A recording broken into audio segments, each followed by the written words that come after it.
It is a minute by minute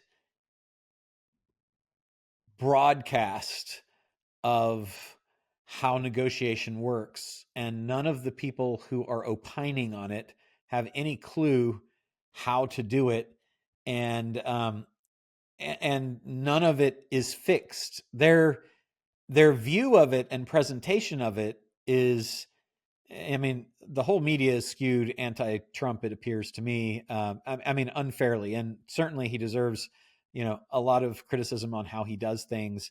But you love it or hate it, no one should be armchair quarterback by unskilled people who don't know what the heck they're doing.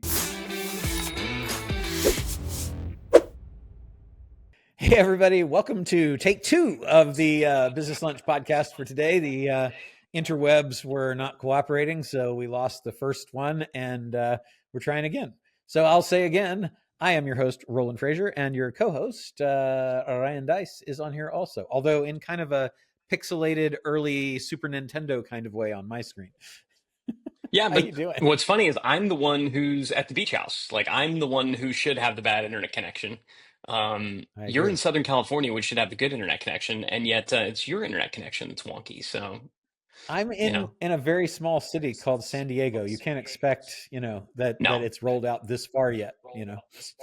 no, yeah, it's that last mile. You'll get it one day. One of these days, they'll they'll get the internet out to San Diego. Hey, and until then, how's They'll how's life? How are things? What's up? What's new? they'll get the outlying areas. Things are good. My wife's got stem cells and she's got new knees, so she's feeling Nice. frisky and happy. It's just great. She's like, I want to play pickleball. I'm like, okay, not yet, but it's really great. Nice. And now I have That is shades in good. this room.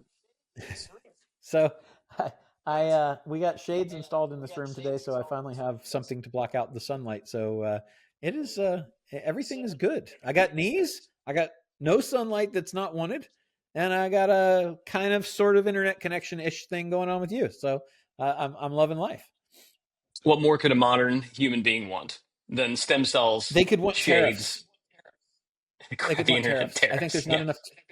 There's just not enough tariffs in people's lives, and so the government is talking about bringing them to us. And uh, I'm not sure that anybody's really pro it on the non-political side, but maybe there are people that are.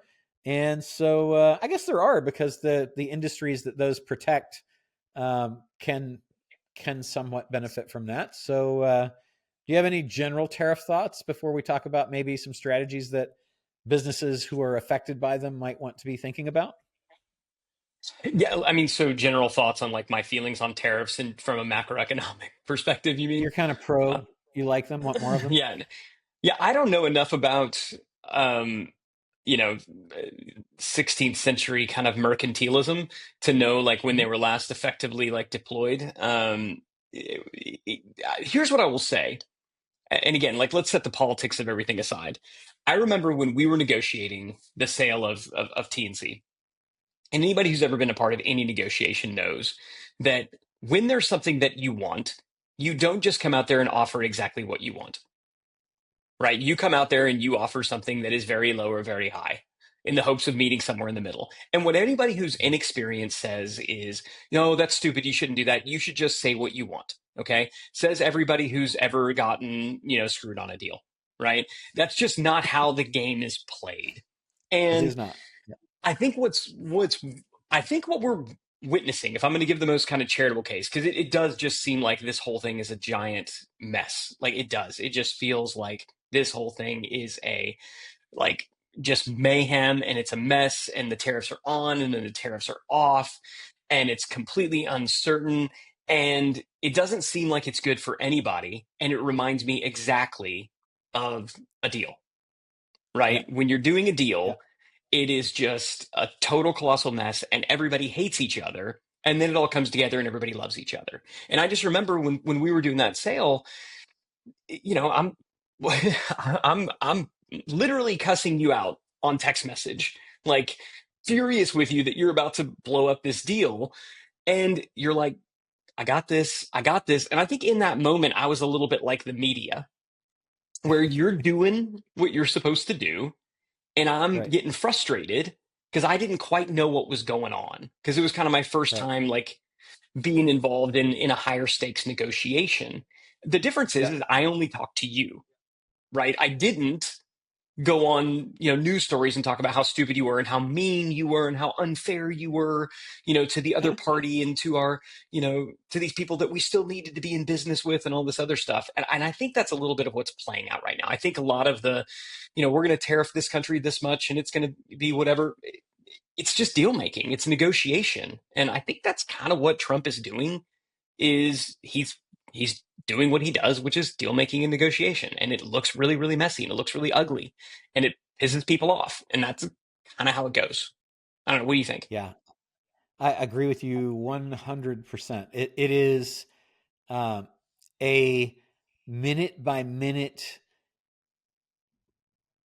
broadcast of how negotiation works, and none of the people who are opining on it have any clue how to do it, and and none of it is fixed. Their view of it and presentation of it is, I mean, the whole media is skewed anti-Trump. It appears to me. I mean, unfairly, and certainly he deserves, a lot of criticism on how he does things. But love it or hate it, no one should be armchair quarterback by unskilled people who don't know what the heck they're doing. Um, when this isn't where it's going to end up. Like, none of this is final. This is, if you tax our liquor, we're going to tax you 200% tariff, um, and so on and so forth. And it's all saber rattling to get people to the table that haven't been to the table in something that's been terribly balanced in the favor of everyone except the United States for years. And this is how you make it happen. You actually have to sometimes put up big words and big threats, and sometimes you have to follow through with them for a period of time. But when you are the market that we are, the United States is, and you are always giving in to have access to this market, you should be able to extract some cool things for that, just like China does, just like Brazil does, just like India does. So he's not doing anything that anybody else doesn't do. It's just that things here might be too cheap. It at the expense of the country and the economy, and our ability to be viable as makers of chips and other things that are very, very important to us to have as a sovereign country. So I think that it's all, let's take a look and see what ultimately happens. But I think it's actually smart to get people to the table, and he's using a thing that is smart because he doesn't really need Congress so much to do it either, right? So, as far as I know, it seems like this is like, hey, this is how I'm going to get everybody to the table, and I'm going to do what I can do. And the cool thing is he doesn't care about reelection. Right. He's So a lame duck. Yeah. that's He's a lame off the duck. table. Yeah. Yeah. I mean, So, it's negotiating in public, which normally doesn't happen. Normally this yeah, back and forth is happening between select players and you don't have everybody watching. It's not done in public. Um, This is going to be done in public. This is the most business-like foreign policy thing that I think yeah. countries can do, tariffing. And so, yeah, I mean, I think he's probably in his lane. Yeah, you should Even probably give him the benefit of the doubt, even if you don't like him. you And should. I also And I'm struck by the notion that the willingness to be disliked is, I think, something that is ultimately essential for success in business and probably life. If you go yeah, around just wanting to please everybody, you're probably going to be pretty miserable, unhappy, and unsuccessful. But what it you seems could like that's be? what everybody wants them You could be to him trillions to of do. dollars in debt with it growing and no end in sight. I mean, the all the unpopular things that are being done are just unheard of, but they're the things that need to be done. So, it's like we are living on borrowed time because we've lived on such a deficit for so long, and nobody's been willing to examine and go first principles on, do we need a Department of Education? And I'm not saying we do or don't. I'm not saying it's right or wrong. I'm just saying it's a question you should be able to ask.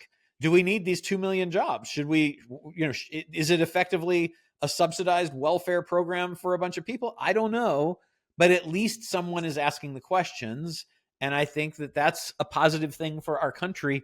And it definitely is going to be painful for a whole lot of people, including it's been painful for us. The current economy is painful for you and me, Yeah, but I'm not it loving it. it, uh, in the end, I believe that the things that are being done have to be done, and nobody else had in the history so far has been willing to do them at the level of intensity that these guys are. So love them, hate them. They're definitely not the best PR people in the world, how they present themselves, but, and you can disagree with some of the principles and stuff behind, but you can't say that the United States is terribly in debt and getting worse and worse and worse, and always on the brink of a government shutdown. And it's because of the inability of everyone who has come before to take a stand that is severe enough to say we're going to have to go through some hard times to make things right. And sometimes you do have to do that. So I think that's it. But we're not here to talk about politics as much as we are to talk about, so give me the rules and tell me how I'm going to work within them. That's kind of our mantra. So given generally the fact that it's very possible that either already, as you listen or watch this, tariffs have affected you in some way, or are perhaps threatened to become something that's going to affect you in some way, it does make sense that we as business people think about how do we deal with that.